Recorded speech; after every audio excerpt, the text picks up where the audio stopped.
the New Zealand Tech Podcast, brought to you by Gorilla Technology, proactive and strategic IT. Hey folks, greetings and welcome along to the New Zealand Tech Podcast. I'm your host, Paul Spain. Today we are talking with the folks from Zenno Astronautics. So on my left, Erica Lloyd, great to have you here on the show. How are you? Good to see you, Paul. Yeah, it's great. Thanks for taking the time to join us. And Max Arshavsky, have I pronounced your name correctly? Almost, Arshavsky. There we go. That's how to say it. I'm going to have to practice that one. Apologies for messing that up. Great to have you both here, and a big thank you to our show partners, to 1NZ, the newly rebranded Vodafone, 2 Degrees, Spark, HP, and Gorilla Technology.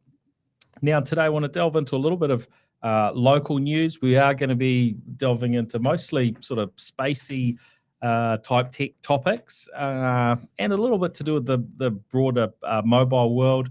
And very, very keen to delve in and really hear about the Zenno story, which I think is an incredibly exciting one that really only probably a small percentage of New Zealanders know much about. So I think it's going to be great to share some of that story. First up, yesterday morning, I was with the team at 1NZ as they announced their partnership with SpaceX and Starlink. I was actually pretty excited last year when there was the announcement from SpaceX and T-Mobile that they were going to be adding cell sites to the Starlink satellites and providing that coverage right across the US. But for New Zealand to be one of the very first countries to also be signed up to that through 1NZ partnership, I thought is pretty pleasing, and reflects on just how quickly things are moving within the space sector, and I guess you would say for SpaceX with Starlink, they've rolled out an incredible number of satellites, haven't they, Max? Yep, a lot of satellites. You can see them almost every night. And thinking too what this means for everyday New Zealanders, right? Which I guess the recent cyclones and things brought up the stark relief of how essential it is to have access to 24/7, ubiquitous, high-quality broadband. So good on them for doing it. Yeah, I mean, it looks like it's going to be an interesting journey ahead because it's their second generation Starlink satellites. So these things are going to take some time to launch, aren't they? It's not something that happens overnight, right? So it's a lot of launches for them to be able to deliver what's needed to work for New Zealand. It's good that we're starting to see direct impact of space exploration activities on regular citizens, regular people. Because I remember back in the day, NASA used to justify their budget by saying, "Look, the ball pen was invented by NASA, the Teflon pen, Teflon frying pans." But these days, it's much more applicable. All of us will feel the impact of exploring space. That's good. And obviously just broadband access is sort of the first cab off the rank, right? There's so many more other benefits that will come from this partnership. Yeah, and look, I think often that is the hard thing to understand is what does this new technology, what is the innovation, one innovation going to lead to, and often it's not always clear what those next things are, but over time they all become quite real to us as we start taking them for granted, right? Well, I mean, I guess our appetite and requirement for real-time information to support, predicting weather, managing pandemic. I mean, Max, what else would be the benefits of this Earth observation and general communications with the planet? Yeah. Now, I had a chat with Tony Baird, who's the Chief Technology Officer at 1NZ yesterday. And so a couple of things that some of our more technical listeners might be interested in is that these satellite uplinks that phones are going to be able to use are going to be a 4G connection. So it's just going to be like connecting to another 4G cell site, albeit roughly 550 kilometers away. Mind-blowing, right? It is to think that it can just work like that. And I guess that's one of the things that to a degree, I think we're still getting used to as the LEO satellites, the low Earth orbit satellites, because in the past, satellites have always been such a long way away, and for communications, there's been big delays, and a cell phone that could communicate with a satellite needed a big chunky aerial on it, and so on. Of course, that sort of stuff has started becoming a thing of the past. Already lots and lots of New Zealanders have taken advantage of Starlink where they've been in the area without good internet coverage due to locality or what have you. But yeah, this is pretty interesting. 4G connection. I think it's going to use. It's going to sit on the 1800 megahertz band, where Vodafone have long had that allocation from the government. Hey, Paul, is there a swear jar for saying the V word? Well, no, I was actually talking historically. all right, so I you was get allowed out of to it mention then. There Vodafone you go. then, but you're right. I have to. It's going to take a little while to get used to the new name, but I think I'll let myself off on that one. Fair enough. But yeah, they've taken I think two 5 megahertz sort of slices that they're using. Now, what I understand initially is that it's going to take some while to build up enough satellites to provide the continuous sort of coverage for things like voice calls and data. So initially they're talking about the starting point will be text messages, and that's because you'll have a satellite will pass overhead that will be able to communicate maybe every roughly every 30 seconds or a minute or so, and that's gonna come past. And so your phone can wait and can send once it gets an uplink. That link will disappear till the next satellite comes past. But as they build that out, there will then ultimately be that continuous coverage. Tony mentioned 2 megabits per second. Now, I probably need to delve a little bit more into that, but it sounds like that these cell sites that are going to be on each satellite are going to have 4 aerials, so they'll be able to focus on 4 different areas of approximately 50 kilometers each. And so, as these things come together and are, enough of them are covering the country, then we'll get to that point of having that continuous coverage. So that kind of opens up all sorts of possibilities, I think, at that point. Now, when I first heard about the sort of US approach to this, it looked like it was maybe, and maybe I'm being a little bit tainted here by what Apple have done in North America, but their satellite service is very much for emergencies, which is a really good use case.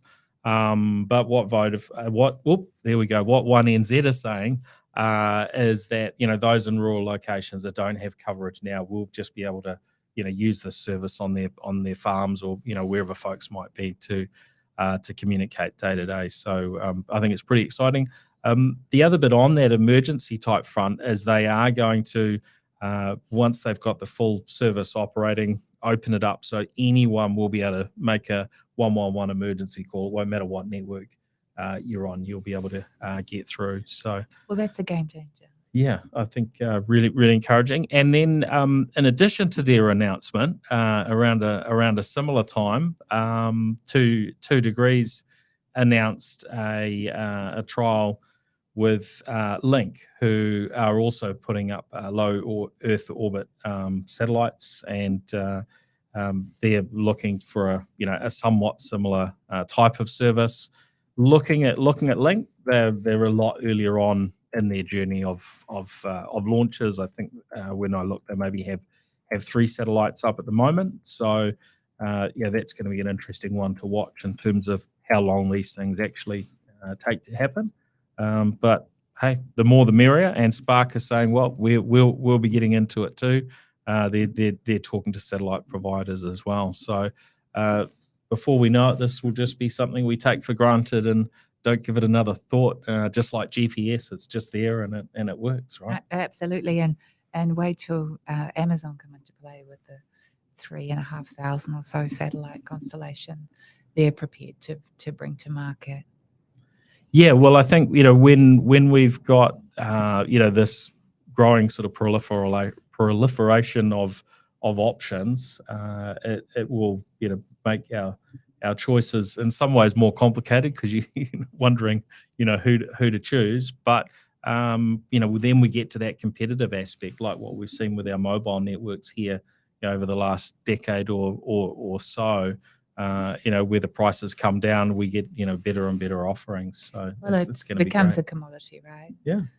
And thinking though about this proliferation and what we're doing with Zenno, it's really about lifting the horizon. Sorry, there are so many puns we can do here in space, but thinking about what this means in terms of an everyday commodity, but what countries, nation states, and citizens themselves will start to benefit from the environment in space. One of the reasons I was attracted to come work at Zenno was the idea of the longer term sort of aspiration as well. But these two, news announcements now certainly speak to the applicability and impact on everyday Kiwis. Yeah, and look, I think it's really exciting to have Zenno, within the ecosystem here in New Zealand. Obviously, there's a number of other players, some that we may never hear of because they're smaller firms just beavering away, offering and their varying support roles. But it seems to me as though Zenno has a pretty exciting opportunity. So we'll delve into that shortly. The other bit of a couple of other bits of news. We've hit 50 years since the first cell phone call took place. So that was the 3rd of April, 1973. And then it was a little over a decade later that mobile networks were commercialized. And probably, although New Zealand had service in the late 80s, I guess it was really into the 90s that we really saw mobiles pick up. But we've now got to that point where again it's just become a take it for granted type of technology, hasn't it? Totally. I mean, one thing I know, and you can fact check me on this, Paul, if you like, and I hope you will, is my understanding is that the duration of the average cell phone call has not really changed. So I think people speak on a mobile phone for around 2.5 minutes is about the normal length. And weirdly, over that 50 years, that's stayed quite consistent. Oh, that's interesting. I haven't really thought too much about the known fact, the lengths of calls. I guess our habits have changed a lot, haven't we? Because we can transmit video and data and messages and so on. But sometimes we just want to do a phone call. Or if you're like me, I'd take a screen grab of something because I can't remember anything. So, you know what I mean? We use it for that, then send it to each other. 50 years, that seems crazy, considering how much we use them now. Yeah, and I mean, probably many people wouldn't have even clicked that it could have been 50 years ago because I guess for some that's just been taken for granted quite quickly. I was born into the world of cell phones. Oh, okay, right, yeah. I was born around around a similar similar times, and I still remember getting my first couple of mobiles in the early 90s, and you were a bit of an odd one out. But what I found was it was one of those things that you wanted all of your friends to have because it completely just changed your mobility and organizing social things and business things and so on.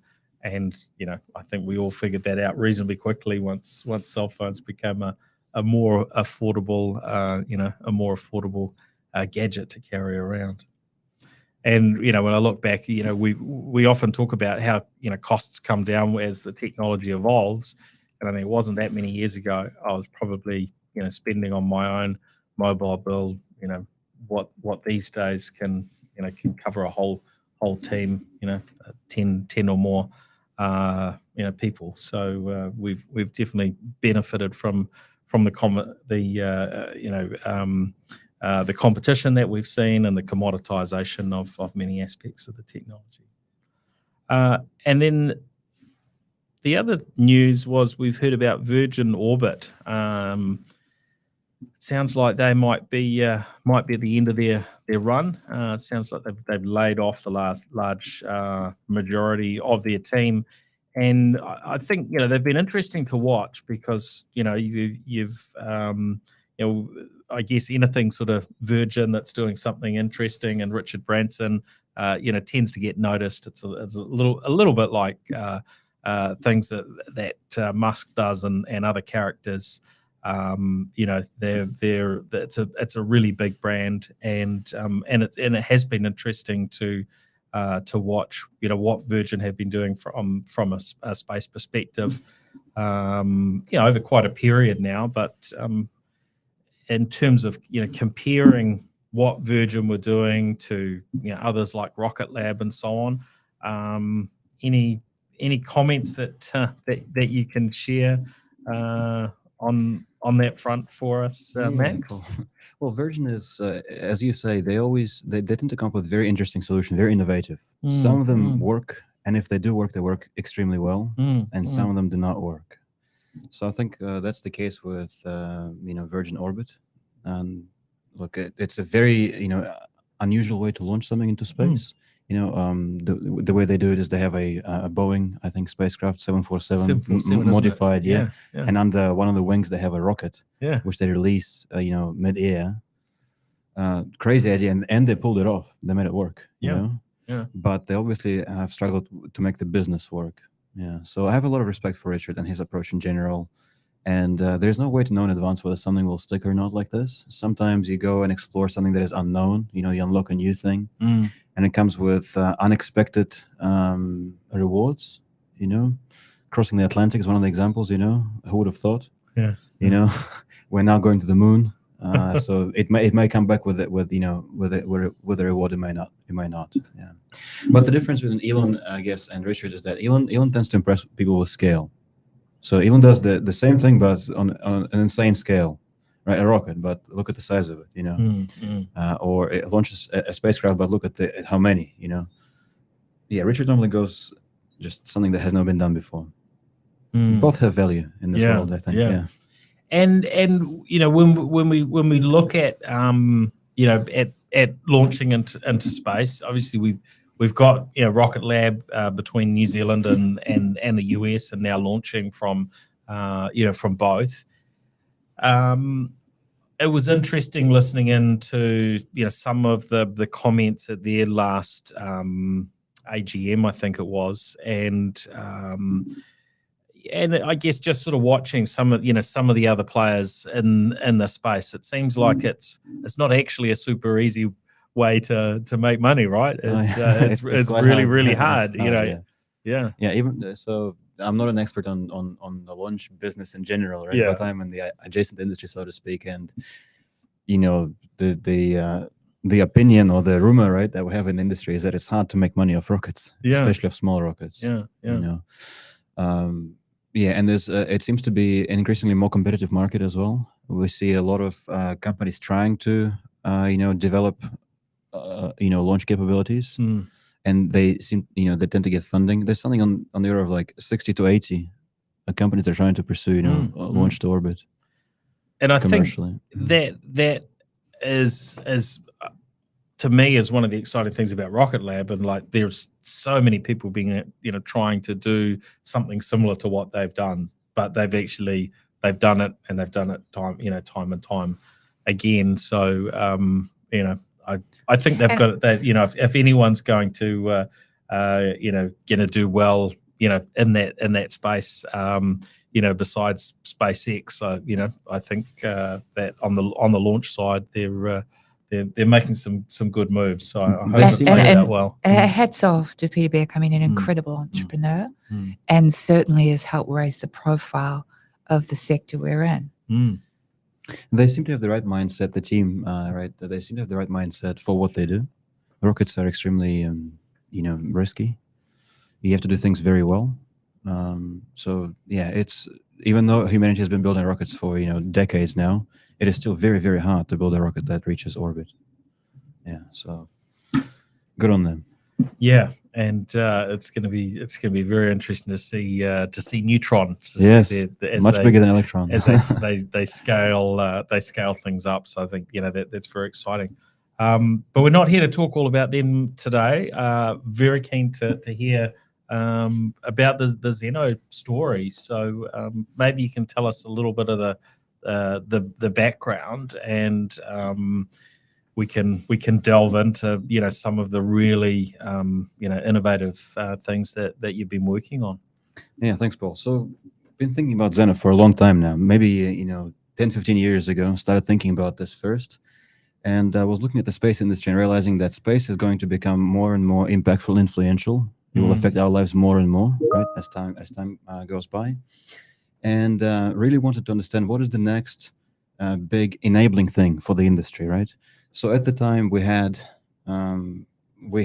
obviously rockets which enabled access to space, and at the time we were seeing some companies attempted to commercialize rockets. Yep. Right. Yep.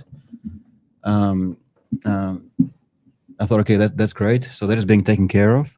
But the value of going to space comes from being in space. It's not from the transit, it's from the presence, right? And when we look at it this way, I was trying to understand what is the next enabling thing. What is the bottleneck there? Mm-hmm. And it turns out that once you're in space, it's agility of your spacecraft and sustainability of that spacecraft that matters, right? If you can be there for a very long time, if you can control the spacecraft well, if you can point it and maneuver, you're doing very well because you can provide those services, right? And then on top of this, if you can potentially ensure safety of that spacecraft from radiation of outer space, and if you could then ensure upgradability of that spacecraft, meaning that instead of writing it off at the end of its lifetime, you could potentially consider replacing a camera on it or replacing an engine on it, that would be an almost complete set of solutions for an industry that is thriving in the long term, right?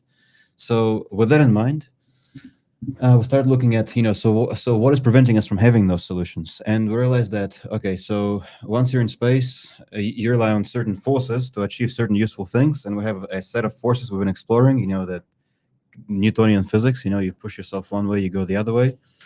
We've realized that, in space, we have to really rely on something that is not finite, because otherwise we have to rely on Earth all the time, have to get refueled or, end the mission prematurely and so on. Mm-hmm. And one thing that has been unexplored in space is the magnetic force. The force that is very simple. We all understand the force intuitively. When we're kids, we hold two magnets in our hand, we bring them together, they either turn each other or push on each other or pull, This force can be simulated in space, right? A spacecraft can be turned into a magnet on demand. And then Earth happens to be a magnet, a big magnet. So that force can be very, very useful for many things, okay? Provided we can harness it. And has it been harnessed in the past? No, because we've had some problems with the technology. Okay. So essentially, to harness a force, you must have a magnet, okay, simply speaking. But you can't have a permanent magnet, okay? Because if it's permanent, then there's not much use from it. Okay? It's going to stick to the rocket on launch, so to speak. So you must have a magnet on demand. The magnet you can turn on and off, which in the engineering industry we call it an electromagnet, okay? Okay, but to make an electromagnet, you must have a piece of wire and run some current through it. That's it. It's all it takes. The challenge is that the conventional wire that we've had so far has been very resistant, literally resistant to any current flowing through it, and therefore it is resistant to becoming a magnet. So, but in the last few years, in the last decade or so, we've, as species, come up with technology that is called a superconducting wire. It has no resistance to electrical current flow, and therefore is very good for creating very, very strong and very efficient magnets, right? But it comes with a few, gotchas. For example, one of them, it has to be below negative 200 degrees Celsius in order for it to operate. Thankfully, space is cold, but it's not cold enough. So once you start looking at how to solve this problem, you see a few issues, a few bottlenecks, but it's a solvable problem, which is what we've done at Zenno. We've solved the problem of creating an exceptionally strong, unprecedentedly strong electromagnet very efficiently, right? We have unlocked the entire paradigm, right, so to speak. Now we have this force, which we can use for many things in space. And one of the most obvious, applications is to point a spacecraft. If we can point a spacecraft better than we can now, we can have better images, we can have better communication, we can communicate for longer, and we can stay there for longer and so on. Right. So that's your starting point. Your first product is very much focused that way. So walk us through in terms of maneuvering, spacecraft, pointing and so on at the moment. What does that look like, and how much different is it when your technology, this approach with electromagnets is applied? Does it make a little bit of difference, a lot of difference? How does that look? A lot of difference. Yeah, these days, the way we point spacecraft, and particularly in low Earth orbit, as you said, it's roughly a few hundred kilometers above Earth. It's closer than from here to Wellington. It's very close. Okay, when you think about it this way, it's very close. Yeah, a few hours of drive. That's a good way to think of it. As opposed to, as you said, back in the day, it was 30,000 kilometers from Earth. That's a geostationary spacecraft. Yeah, that's kind of the satellites we've been used to, right? Yeah. It's a lot of driving. Yeah, that's a lot of driving. So these days, it's 550K. Yeah, and the spacecraft tend to be a lot smaller at this 550K altitude. And they are normally pointed with, there's not a single good solution. So there's a combination of solutions, right? It's either we're squirting gas from a spacecraft one way and we're turning the other way, right? Then we run out of gas and then we can't do anything about it anymore, which is not good. Or we have spinning discs on the spacecraft. If you spin a disc one way, its spacecraft goes the other way, becomes more stable, just like a push bike becomes much more stable once you're cycling on it, you don't fall left and right. Yep. Yeah, so, but those solutions, they're quite, they really define the size of spacecraft these days, because they're normally paired with the, with the torque rods, which is, another subcomponent that is required to point a spacecraft. Yeah, so they're large, they're massive, and they're quite limiting, but that's as good as it gets, really. They barely do the job, and that's why we're barely content with them as an industry, Now, if we use, if we replace that suite of solutions with a super magnet, we can reduce the mass of that solution from 45 kg down to 4 kg. Yes. We can then reduce the size of a spacecraft from a few meters, which would define the size of spacecraft these days, right? For example, Starlink. Starlink size is determined by the size of the torque rods, right? Which is a spacecraft pointing technology that we use these days. We could then reduce it down to 30 centimeters. Okay, all of a sudden you can build much smaller spacecraft and launch more of them, right? Meaning that more spacecraft, as you know, more bandwidth. More bandwidth means instead of sending a text message, you can maybe do a call. So it's these things matter. That's also going to bring down your launch cost, isn't it? I mean, all of the costs are going to come down if you can lighten up. That's right. Costs do come down, and it is an appealing sort of selling point for the product, but it's not the most appealing. It's primarily the greatest appeal comes from the from the significantly increased range of capabilities and the quality of work that can be done in space, and it can be done sustainably. So we just rely on solar power. We use that solar power to create a magnetic field or magnetic sail, as you like, and we use that sail to interact with the magnetic wind of Earth, right? To simplify things. Yeah, so just sailing in space. Sounds pretty good. Thinking about it in terms of the use of these sort of super magnets, the way I understand it, non-technically, if you like, is that it's a new fuel or a new force to be deployed to help the aspirations of people in the sector. And in terms of Zenno, that's like, how do you build life in space and think about applications that don't just enable, cell phone calls, but also consider what happens on the moon and then beyond to Mars, how long spacecraft can be up there and how long people can live in those environments and the benefits that can be yielded from it. And what's intrigued me about Zenno, which is why I joined, was the idea of this patented technology in terms of the use of these superconductors, the pointing tech, what do you call it, Mag? Z01, which is the first product that we're selling, is only one of at least a dozen already other applications. And there'll be more that we don't know about yet, but we'll find out. Yeah, Paul, we have IP protecting any application of a supermagnet in space. Okay, and how do you patent something like that? Was that a long and arduous process? 35 claims in a patent. You just start early, right? You start early, say, "Hey, gentlemen and ladies, here's the solution. Could we please patent this?" Yeah. And if you're the first one to think of this, it pays off to think far ahead. So, yeah,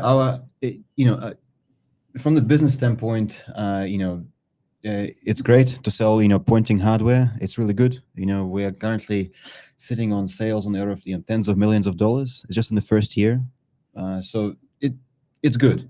But this is not why we started the company, right? We started the company to become the backbone of the industry, to really enable sustainable, long-term growth of the industry, right? We want to see, space exploration. We want to see life, in space, so to speak, that is not tied to life on Earth as strictly as it is today. Yeah, so we are really looking to enable new technologies in space, such as shielding of a spacecraft and crewed spacecraft from the damaging radiation of outer space, which has been a huge issue for astronauts on the ISS, on the International Space Station, for anyone who is traveling to Moon or to Mars. There is currently an unsolved problem. There's no solution there, right?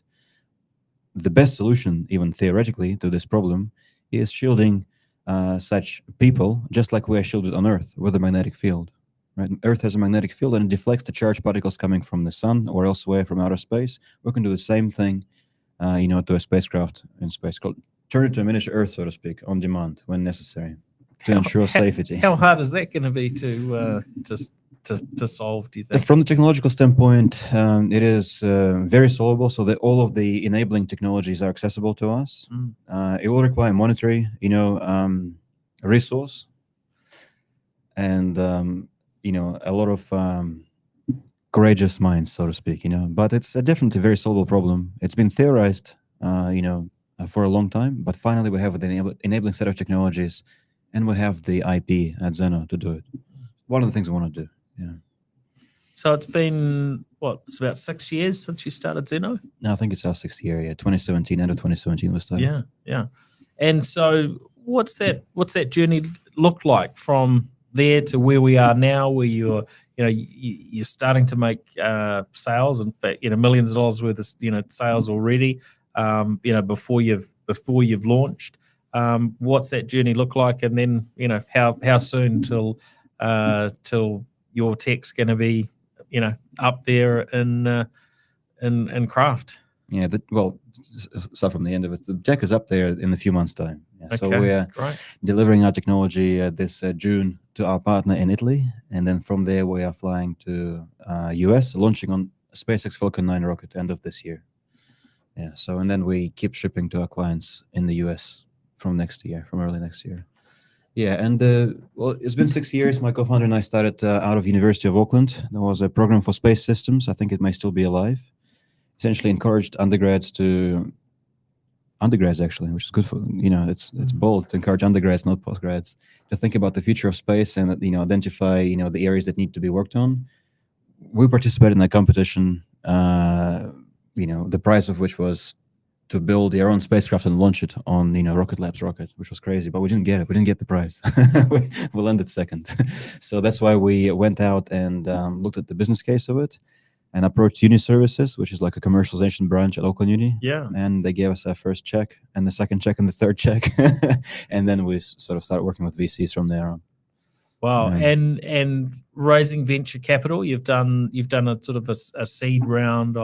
I saw that written up. You raised about 10.5 million. Yeah, 10.5 million in the bank, and we have an option to draw another 10, which I think makes it the largest seed round in the history of New Zealand. Yeah, definitely the largest tech round. Pre-revenue.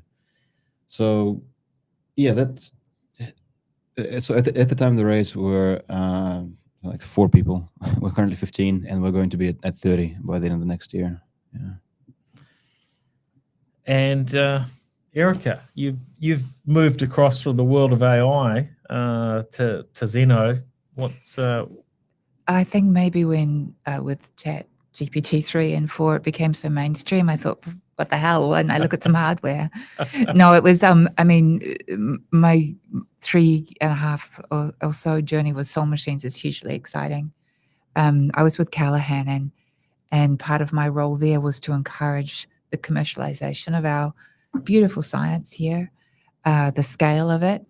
And to be honest, I thought I should stop telling people what to do and have a crack at it myself. So I was fortunate to have those years with Soul Machines. And then when I'd met Max and started to understand a little bit more about the aspiration of Zenno, the application of this technology, the known and unknown applications of it, I became intrigued.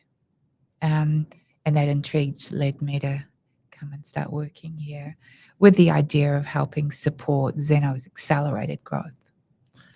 And so, what do you see as sort of the biggest challenges, for New Zealand's space sector, and I guess you've with your role with Callaghan and other things that you've done, you've probably got a broader view on our tech sector as well. What do you think is most important for us to be able To think do about? to I succeed? I mean, I can answer that a couple of ways, Paul, and I think I referenced it. We have an incredible science and system in New Zealand. In the minds of people, we have beautiful engineers. We have a lot of benefit and latent capability. Where we struggle, and I'm not the first person, I won't be the last to say it, is effectively scaling and commercializing this. That's the hard bit. It's the time it takes. And we know deep tech takes what, 4 to 7 to 12 years to go from a concept, an idea in someone's mind, to actually being something that you hold in your hands, and then the ability to go and sell that. It's quite a long journey. And there are not many founders who are able to access capital to support that. We know the government do a great job of offering, R&D support, and I know that Soul Machines benefited from that, and likewise Zenno has done. But in order to convincingly create, own, and capture, and then capture a market segment, you really do need time to commercialize that science. And I think that's one of the challenges. But I think the possibility is there, and we've already had some great success stories. Yeah, it does seem as though at times capital raising has been a big issue in New Zealand as well, right? I think it's less of an issue now. I think the government, also the market itself, is, and there's a number of funds that are addressing, deep tech that we're talking about, and the slower to market commercialization of science, because this is the only way that big problems are going to be solved. Climate problems, the other issues that we need to address as humans are only going to be solved through the application of capital to these concepts. And so I think that that's become healthier of recent years. A few years ago, it was pretty grim.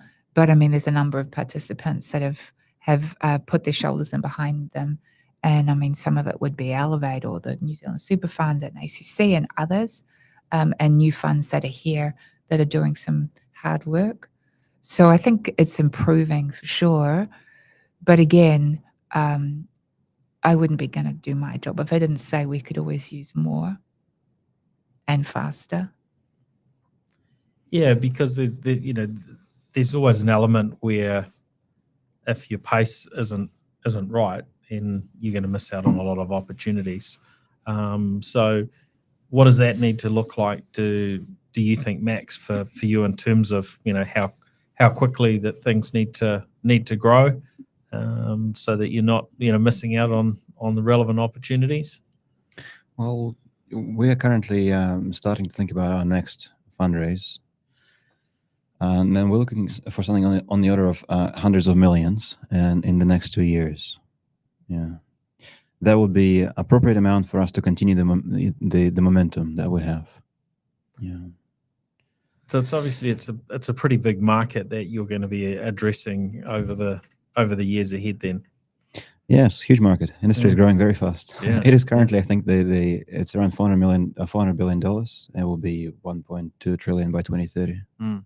Now we see, New Zealand has now, an incredible, presence within the space sector. There's very few countries that, have done launches, let alone, private launches as has happened here in New Zealand.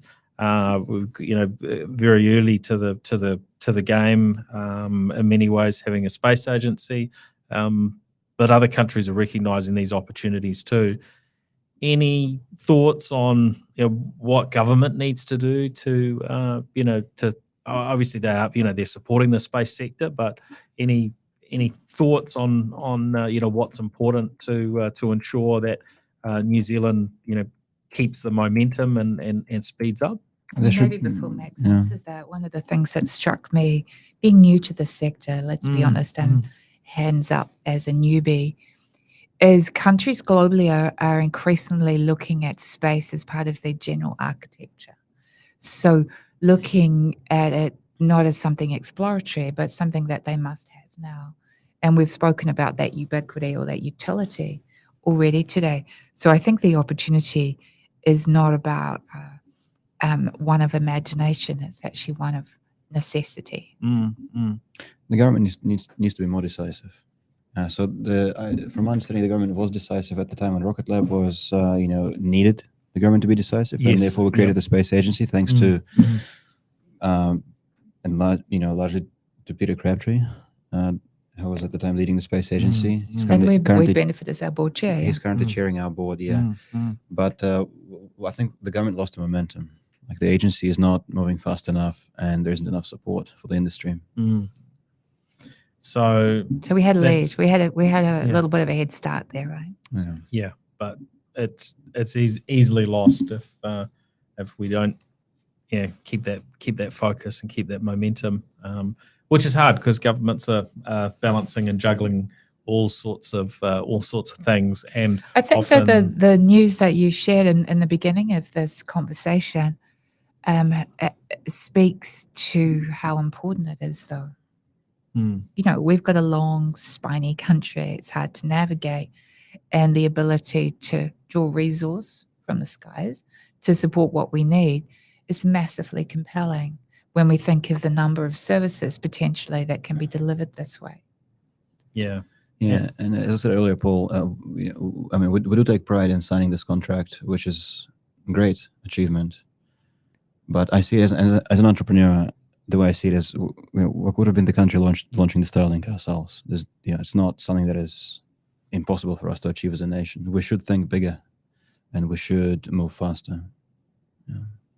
I agree. I don't know how exactly how we do it. Obviously, we've got to support those like yourself that have got the innovative ideas and creating the businesses that can put New Zealand on the map.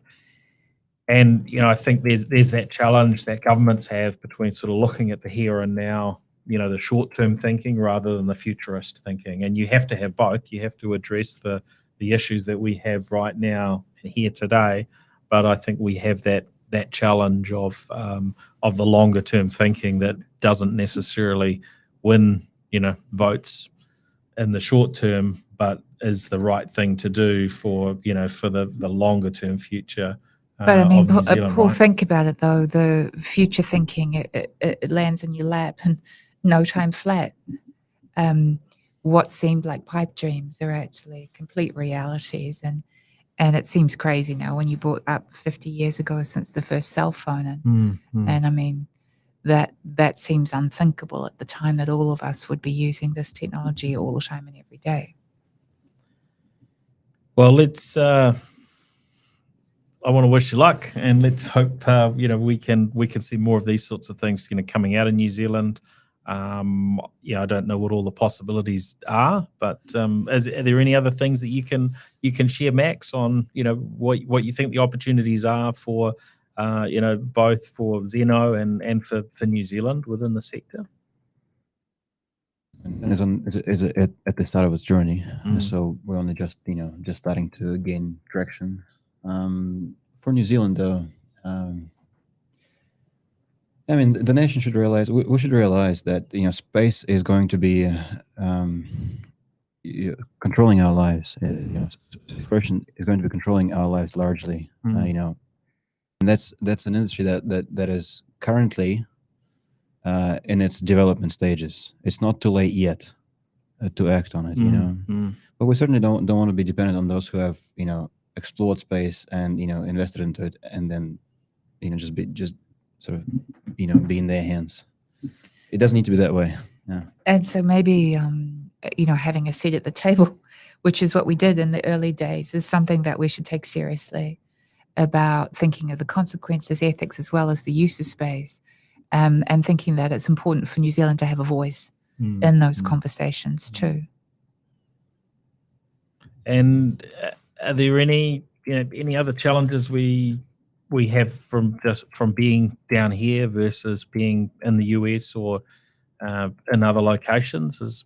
Have we got advantages being down here, disadvantages, or does it not make much different from a sort of competitive perspective? I have an unpopular opinion. It doesn't change anything. It's all mindset.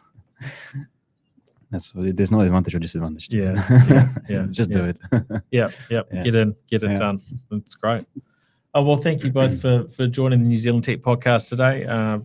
I think very exciting, and it's great to catch a little glimpse of some of the possibilities of where things can head with Zenno, and I guess that bigger picture of what might be possible in the years ahead. And of course, thank you to our show partners, 1NZ, 2 Degrees, Spark, HP, and Gorilla Technology. And thanks everyone for joining us on the show and listening in. We'll look forward to catching you again next week on the next episode. See ya. Thanks, Paul. Cheers. The New Zealand Tech Podcast, brought to you by Gorilla Technology, proactive and strategic IT.